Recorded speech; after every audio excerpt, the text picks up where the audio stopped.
अब एक चीज और बता दीजिए। आपने कहा कि ये दुनिया को परेशान कर रहे हैं, मार रहे हैं, वो सब है। अरे आपने क्या किया? आपने क्यों हॉर्मुज को बंद किया भाई? अमेरिका और इजराइल से झगड़ा करते, पूरे दुनिया का तेल और गैस आपने क्यों बंद कर दिया? ईरान ने क्यों बंद कर दिया? आप ब्लैकमेल कर रहे हैं क्या? जी जवाब दूं मैं? जी बोलिए।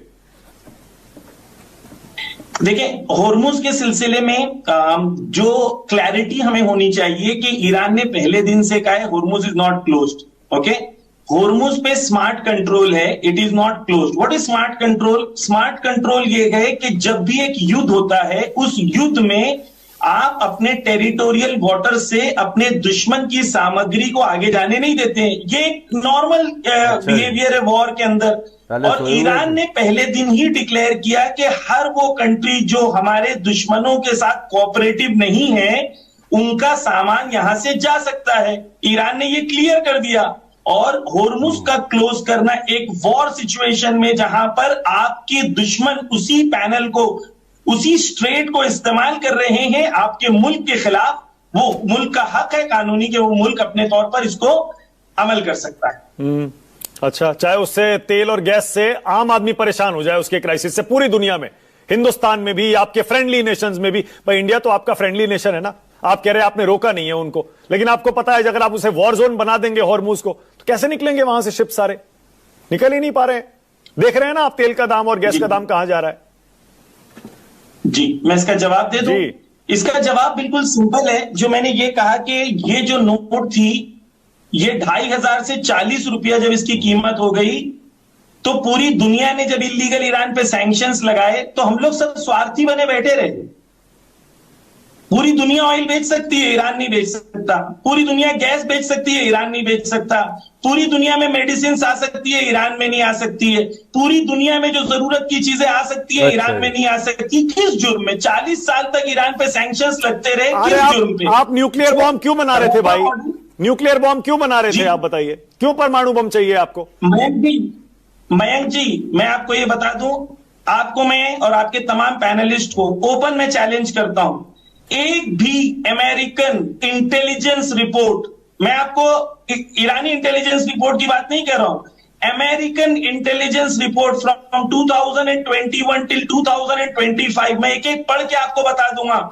लास्ट एफबीआई की रिपोर्ट, जो इंटेलिजेंस रिपोर्ट आई, it came in 2025, it stated that Iran is not making a nuclear weapon.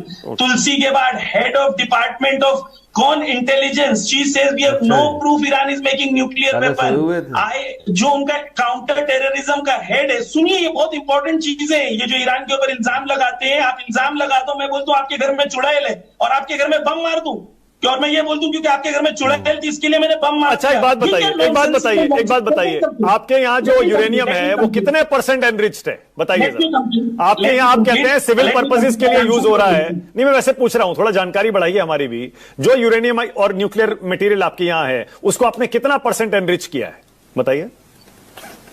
मैं उसको, पहले मैं आपका पहला क्वेश्चन कंप्लीट कर लूं, फिर मैं सेकंड पार्ट पे आऊंगा। पहला क्वेश्चन ये है कि न्यूक्लियर बॉम्ब ईरान बना रहा है, ये आप मुझे कोई भी एक ऑफिशियल पर्सन या आईएईए का हेड ग्रोसी, जिसके ऊपर ईरान ने केस किया है, स्पाइंग करता था ईरान के मिलिट्री ऑफिसर्स की डिटेल्स और न्यूक्लियर साइंटिस्ट की डिटेल्स, वो पास किया उसने इजराइल और अमेरिका की मिलिट्री को, उसके ऊपर केस चल रहा है।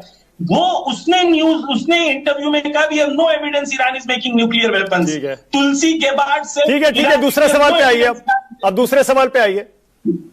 नहीं, पहले आप ये अग्री करते हैं कि you do not have any information that Iran is making nuclear weapon from any official source. Do you agree to that or not? Sir, मैं ये कह रहा हूं, रुकिए ना एक सेकंड, मैं ये कह रहा हूं, मैं मानता हूं आपके एनिमीज ये दावा करते हैं कि आप न्यूक्लियर बॉम्ब बना रहे थे, आप कहते हैं आप नहीं बना रहे थे, इंटरनेशनल एजेंसी कहती है हमारे पास कोई एविडेंस नहीं है। रुकिए ना एक मिनट सर, सुनिए ना एक सेकंड प्रोफेसर साहब, इसको छोड़ देते हैं, ये डिबेटेबल है, इस पर पूरी रात बहस हो सकती है। दूसरे सवाल का जवाब दीजिए ना, आपके यहां जो यूरेनियम है वो कितने % आपने उसको एनरिच किया है, उससे पता चल जाएगा कि आप बना रहे थे या नहीं बना रहे थे।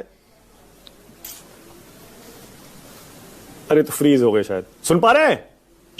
हाँ जी मैं ये कह रहा हूं कि no official person IAEA head, मेरी आवाज आ रही है? जी आ रही है, बोलिए। हाँ हेलो। अच्छा जी, अच्छा IAEA head, intelligence head, counter terrorism head, ये official American officers. Let me complete नहीं, मैं सेकंड क्वेश्चन का जवाब दूंगा।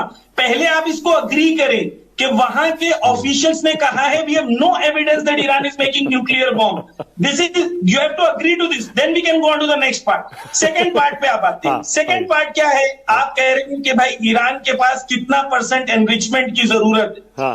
ईरान के पास अगर 60% एनरिच्ड यूरेनियम है, ठीक है, मेरा क्वेश्चन ये है, are they legally allowed to have it or not according to the IAEA and NPT rules? Do they legally have the permission to have it or not? आप मेरे को इसका जवाब दे दें। आप मुझे बताइए 60%, सर एक सेकेंड प्रोफेसर साहब, 60% एनरिच करके यूरेनियम को क्या करेंगे आप? सिविल पर्पसेस के लिए 60% करने की जरूरत नहीं होती है जी। किस चीज के लिए नहीं जरूरत होती है आप बताइए? अरे आप बताइए, सिविल पर्पसेस के लिए नहीं होती, बिजली बनाने के लिए नहीं होती, इतने % उसको जरूरत एनरिच करने की। आपको सिंपल अगर आप अभी जाके चैट जीपीटी पे एक सवाल करेंगे ना, 60% एनरिच्ड यूरेनियम के सिविल यूजेस कितने हैं, तो आपको 100 यूजेस आपको मिलेंगे सिविल यूरेनियम एनरिचमेंट के। ये आप वेस्टर्न नैरेटिव को कॉपी पेस्ट ना करें कि आप कहें कि सिविल 60% की जरूरत नहीं होती है। ये एक वेस्टर्न नैरेटिव है जिसको कॉपी पेस्ट ना करें। Legally Iran is allowed to enrich uranium under IAEA rules 60% if they want, and if they're legally allowed under the NPT rules, no country in the world can stop एक सवाल और professor साहब, एक सवाल और क्यों ईरान से दशकों से डेथ टू अमेरिका के नारे रोज निकलते हैं और आम लोगों से नहीं निकलते हैं, वहां के रिजीम से निकलते हैं? क्यों आप ये कहते हैं कि इजराइल को खत्म कर देंगे? इजराइल को धरती पर रहने का हक ही नहीं है, जमीन पर रहने का हक ही नहीं है? दोनों सवाल का मैं जवाब दूंगा, मुझे पूरा वक्त दीजिएगा। पहला सवाल यह है कि आयतुल्लाह खामेनेई जो शहीद हैं, ठीक है ना, उनका स्टेटमेंट है and it's video evidence available. When we say death to America, what does it mean? Does it mean killing the American people? Answer is no. It means death to the administration, which is an imperialist administration, जिसने पूरी दुनिया में साम्राज्य ताकत को लगाया है और पूरी दुनिया के रिसोर्सेज को लूट रहा है। ये आयतुल्लाह खामेनेई का वीडियो एविडेंस है, अवेलेबल है। ओके, हिंदुस्तान में भी हम नारा लगाते हैं, मिसाल के तौर पर कोई कहता है बीजेपी मुर्दाबाद, कांग्रेस मुर्दाबाद, मिसाल के तौर पर, तो ये नहीं कहते कि उनको मार दिया, मुर्दाबाद हिंदुस्तान में एक नारा है। पहला हो गया। दूसरा सवाल आपका रिपीट करिए। अरे इजराइल के अस्तित्व पर, इजराइल के एग्जिस्टेंस पर आपको क्या आपत्ति है, क्या दिक्कत है आपको भाई? बहुत अच्छा सवाल है आपका, मैं इसका जवाब देता हूं। प्लीज मुझे इंटरप्ट नहीं करिएगा, पूरा जवाब दूंगा, फिर आप अपना जवाब भी पूछिएगा।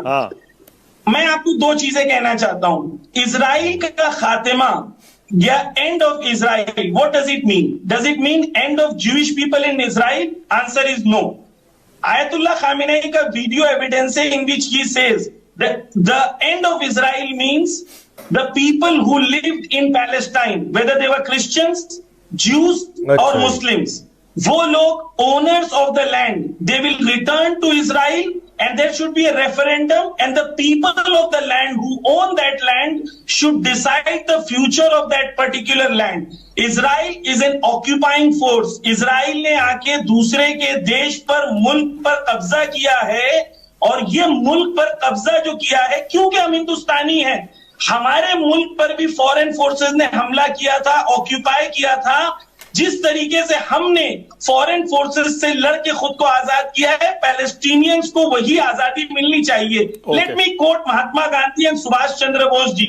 महात्मा Gandhi in 1938 in the Harijan, he writes, Palestine belongs to the Palestinians the same way England belongs to the English and France belongs to the French. Subhash Chandra Bose in 1941 he said that मैं ये facts बयान कर रहा हूं, अगर आपके पास countering facts है तो आप दीजिए, मैं यहाँ पर डिस्कशन के लिए हाजिर हूं।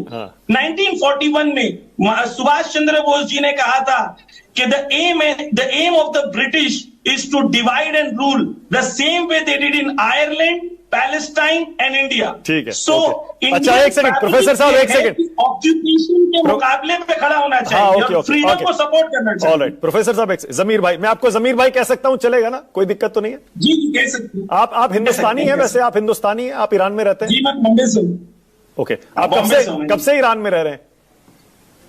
14 ईयर से। 14 इयर्स। तो वहां ये जंग के बाद इंटरनेट और बाकी बिजली, पानी, ट्रैफिक, मेडिकल सब ठीक ठाक चल रहा है या सब डिस्टर्ब्ड है? देखिए, आपके जो वहां से गोडसे साहब आए थे, वो क्योंकि एक सोशल मीडिया के वर्ल्ड में रहते हैं, जो उन्होंने ही बनाया है, उसके लिए उनको नहीं पता है। लेकिन मैं उनको ये बता दूं, ईरान में खुद का यूट्यूब है, ईरान में खुद का नेटफ्लिक्स है, ईरान के पास खुद का इंटरनेट है, ईरान में खुद का बैंक एप्लीकेशंस है, बैंक ट्रांजैक्शंस है, ईरान में खुद की, जैसे आपके वहां ओला उबर है, वहां यहाँ पे स्नैप है, ये सब ईरान का खुद का बनाया हुआ है। ईरान में लाइफ इज नॉर्मल। अभी भी मैं चाहूं तो जैसे हमारा ब्लिंकिट है, उसी तरीके से मैं चीजें ऑर्डर कर सकता हूं। ईरान में लाइफ नॉर्मल है। कितनी नॉर्मल है मैं ये भी बता दूं कि यहाँ के government offices they are working 3 hours extra every day officially to take care of the people. And 2 मई को ईरान में इलेक्शन अनाउंस्ड है म्युनिसिपल कॉर्पोरेशन का ऑल ओवर ईरान। तो ईरान में लाइफ इज नॉर्मल। क्या बात है, बहुत बढ़िया। सतीश कैसे? दोस्तों, आपने वीडियो देखी है। मैं आप लोगों को एक बात बताता हूं कि इंडिया वालों का मसला क्या है। इंडिया वालों का मसला ये है कि अपने आप को पता नहीं कौन सी मखलूक समझने लग पड़े हैं। ये तो समझ रहे हैं कि हमें जैसे ना वो बनी इसराइल को ऊपर से खाना अल्लाह ताला देता था, यानी कि हम भी एक अलहदा ही कौम बन चुके हैं। देखिए, ये अपनी सही पूछो तो इनको पता ही नहीं है क्या है, ये ख्वाबी दुनिया में रहते हैं।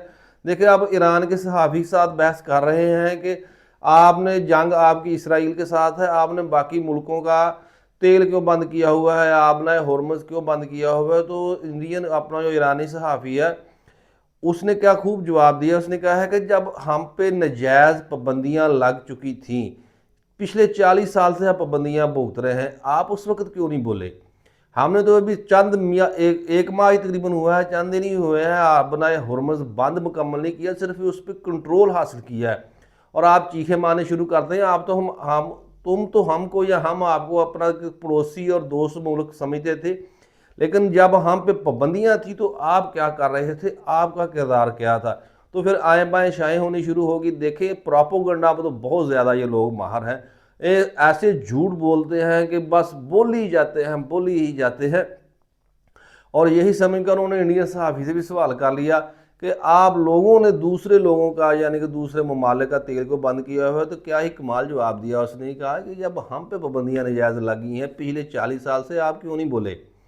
तो काफ़ी अच्छा जवाब था और वो लाजवाब हो गया। फिर आए बाएँ शाएँ करने लगे। आपको ये वीडियो कैसी लगी इसका कमेंट्स में आपने बताना है। और अगर चैनल आपने सब्सक्राइब करना है, क्योंकि ऐसी वीडियो में अक्सर लेकर आता रहता हूँ रोज़ाना की बुनियाद पर। तो मुझे दीजिए इजाज़त। अल्लाह हाफिज़।